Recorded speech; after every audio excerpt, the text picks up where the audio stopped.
জন্য গ্যাস ওভেনও তো পরিষ্কার করা হয়েছে, তাই বাইরেই হচ্ছে গিয়ে রান্না করেছে, মানে টুকটাক রান্নার জন্য। আর রান্নাঘরে কোনো ঝামেলা করেনি, তাই বারান্দাতেই হচ্ছে গিয়ে সব ঝামেলা হচ্ছে, মানে এই জায়গাটাতেই পুজো হবে। আর বাইরে রান্না করার জন্য কিন্তু অনেক সুবিধা হয়েছে। তোমাদের সাথে গল্প করতে করতে দেখো কতগুলো লুচি বানিয়ে নিয়েছি।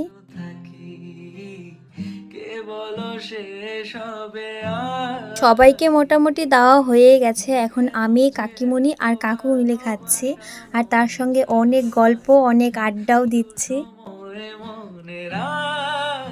আর আমি তো লবণ ছাড়া খেতে পারি না, আমি এমনিতেই অনেক লবণ খাই, তাই আমাকে কাকু পাশ থেকে বলছে ফেলানো যাবে না কিচ্ছু, সব কিছু খেতে হবে।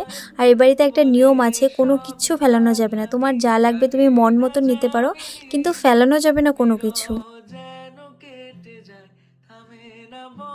আর দাঁড়াও তোমাদেরকে একটা জিনিস দেখাই, সেটা হচ্ছে এটা নারকেলের ভিতরে দেখো কত সুন্দর একটা জিনিস বেরিয়েছে, আমি এটা কোনোদিনও দেখিনি, আজকেই প্রথম দেখলাম।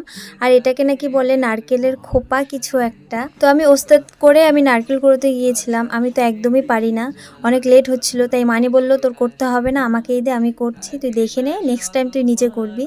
যাই হোক, আর কাকিমণি এদিকে রান্না বসিয়ে দিয়েছে, বাঁধাকপি, মটর ডাল আর পনির কিছু একটা হবে। তারপর রান্না করতে করতে আমাদের মোটামুটি সন্ধ্যায় লেগে গেছে।